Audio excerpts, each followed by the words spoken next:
Well, certainly has been very hot and very humid the past couple of weeks, and it got me thinking, where does this stack up when we look at, the all-time warmest Junes in Bowling Green? And you can see the top 10 list here. 1952 taking the cake, 81.5 degrees. This does factor in the highs and the overnight lows, so the overall average temperature.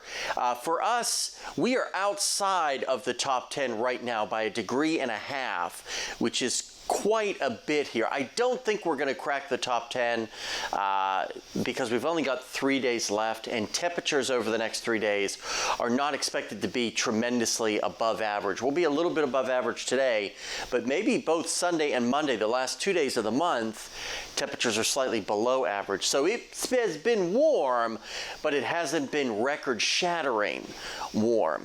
Just a very typical summertime forecast the last several days, and even today. So if you're headed to the pool, once again, I think you should be in good shape, but we could be dealing with those afternoon and early evening pop-up showers and storms. I think a better chance of more widespread activity will actually come on Monday as a front does approach. An actual cold front finally makes its way toward the area. And you see a lot of 80-degree numbers here.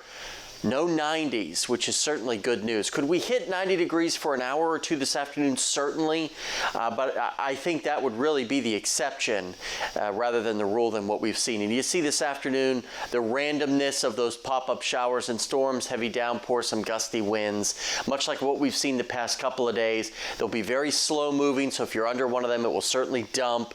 There is that slight chance for that flash flooding risk if you get stuck under any of those storms. The sunsets were quiet overnight, and then we kind of do it all over again as we get into our Sunday with this pattern that we seem to be stuck in. So a little bit above average today, right around 90, at least in Bowling Green. Others may not get that warm. Depends on how much cloud cover you have, how quickly those storms kind of percolate and bubble up. Still mild tonight, 70s for the most part by the time we wake up on our Sunday morning. And then you see the extended forecast. The actual front will cross through here on Tuesday with a slight chance for some storms, but less humid air behind it for the middle part of next week. And 4th of July, next Friday, maybe a stray shower. Ooh, coast.